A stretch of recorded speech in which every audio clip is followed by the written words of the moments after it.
what do you make of A, the whole situation, and B, Mohamed Salah coming out and speaking as openly as he did? The whole situation, I would say, last time he renewed, we had a very similar dance.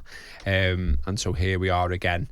And no one truly knows what the problem is. It appears to be over length of renewal contract, length of the contract. So maybe he's asking for 3 years. Maybe he's asking for more.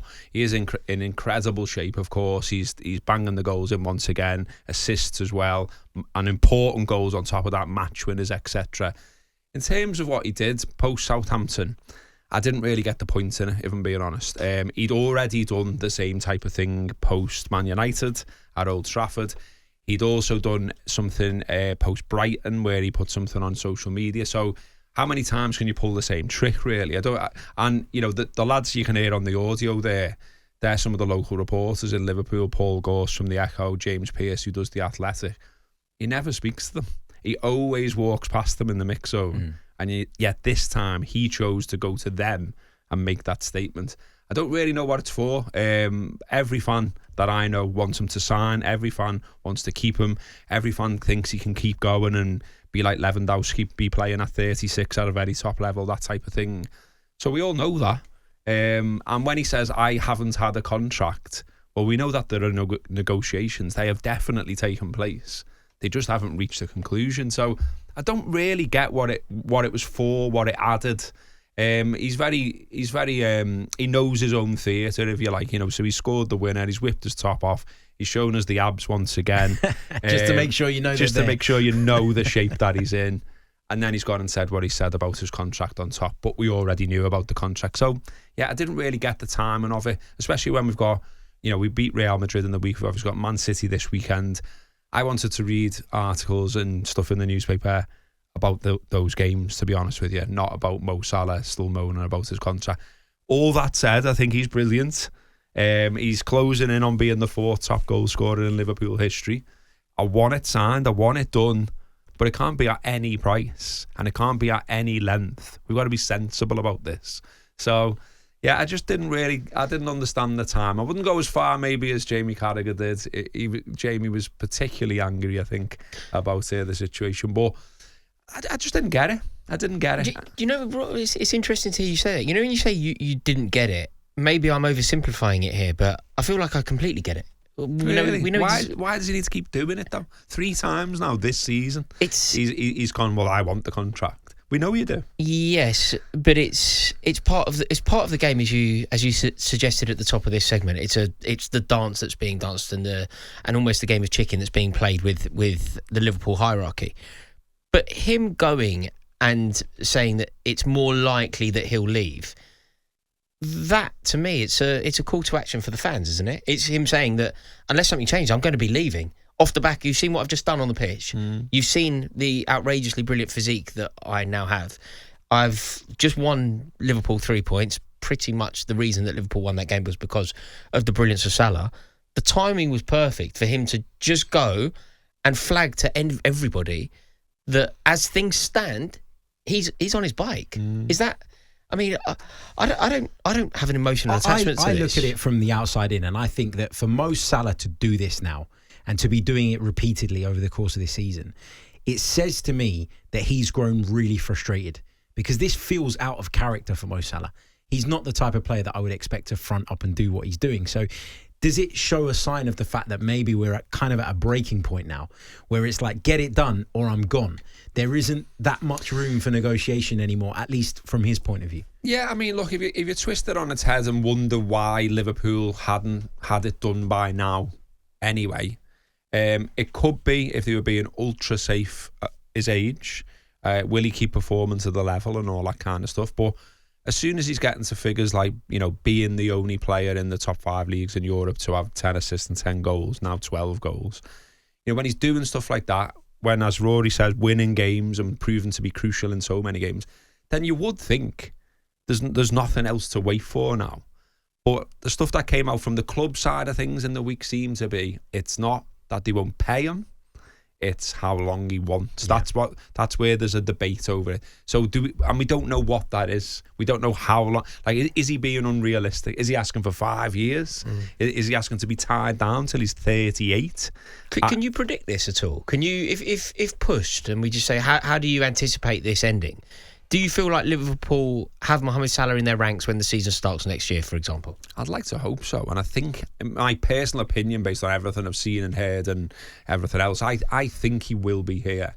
And I just think this is a dance to get the best possible contract out of Liverpool that he can. Which is fair enough, isn't it? He deserves it. Yeah, absolutely. He's already the top, the top paid player at the club. And if you look at where he ranks in sort of Europe in terms of the pay he's allegedly on, he's in and around Jude Bellingham and things like that. Right. So, he's doing all right. Yeah.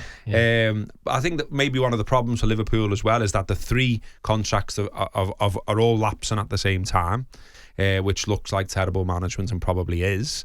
And so if Salah gets a bump on his salary and goes even higher, does Van Dijk then say, well, I want something closer to Mo Salah? And does Trent say, I want something closer to Salah as well?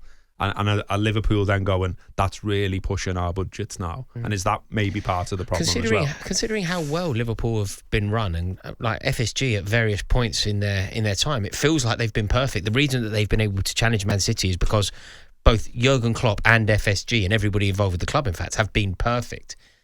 Feels like a massive oversight, this, doesn't it? Surely you stagger the contracts of your marquee players. Yeah, I do want to ask you as well about those other 2, because it's important that we talk about those as well. Like we've spent a lot of time on Mo Salah, but the Trent Alexander-Arnold situation, do you see him staying? He's the one of the 3 I think who's most likely to go. Okay. Just because he's been at Liverpool since I think he was 6 years old. He's won everything there is to win as a Liverpool player. And the moment where I thought this feels like he's going to go now is when he did an interview and he was asked about the captaincy. Now, he'd always said his dream was to be the captain of Liverpool. Now, he isn't the de facto captain of Liverpool, obviously. That's Virgil van Dijk. But he was asked about that and he said, well, I've captained Liverpool. And I just thought, so internally it feels like you're ticking something off a list. Yeah, it's like and past tense, I've done that. So now it's time for me to go. So when I heard that, I just thought, and of course we know he's got the bromance with Bellingham, and let's not mess around. Obviously, Real Madrid is an attractive proposition. So I think he's had his head turned. I think he does fancy it. I think he will go. And I think he's the most likely of the 3 to leave. Just on that, talkSPORT understands, according to our chief football correspondent Alex Crook, that Real Madrid have informed Liverpool of their desire to sign Trent Alexander-Arnold. Now, of course, the Spanish Giants are not obliged to register an interest because he can sign a pre-contract agreement with an overseas club in January. But sources close to the European champions say that they want to be respectful of the Merseyside club. So it feels like that Real Madrid thing is there and it's kind of already in motion and he's probably going to end up there. What about Virgil van Dijk, though?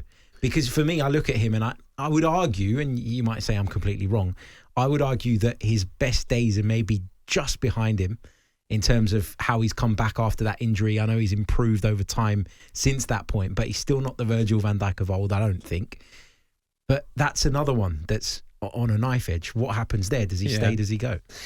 I would slightly disagree with you in that. I think you were right that when he first came back from his injury, he wasn't at those levels. So you think he's completely over it? I would say he was getting very close to his previous best now. He's been brilliant. And he's a leader. He's so well liked. More often than not, he's on the pitch.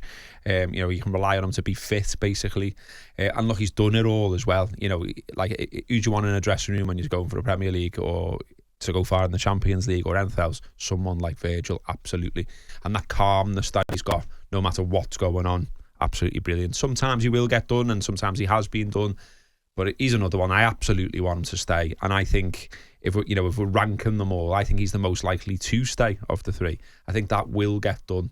I think, again, Liverpool know how valuable he is. If there's one thing I can say, I just said before about it looks a little bit like mismanagement.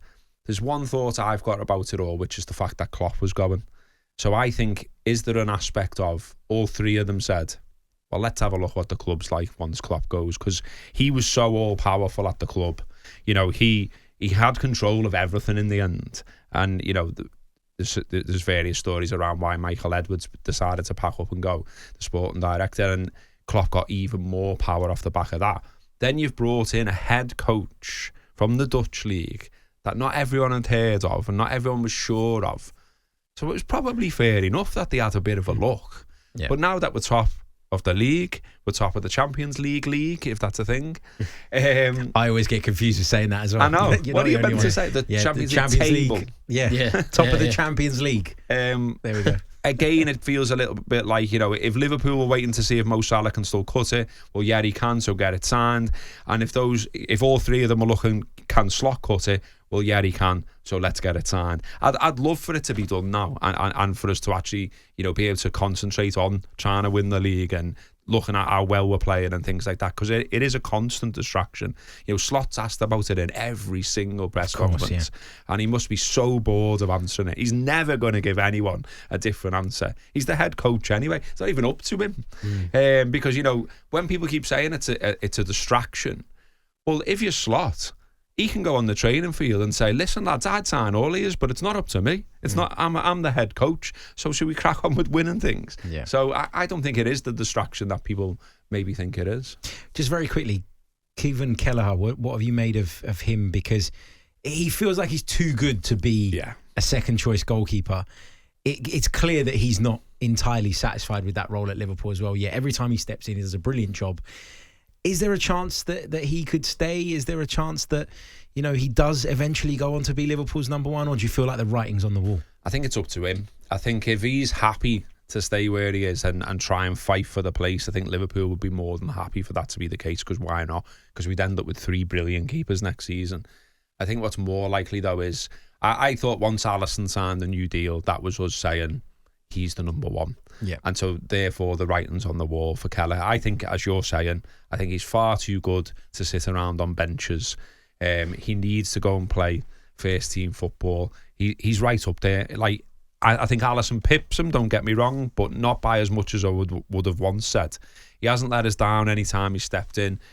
Another brilliant penalty save the other night. Brilliant saves at Southampton last weekend. There seems to be brilliant saves almost every game. Really good with his feet as well.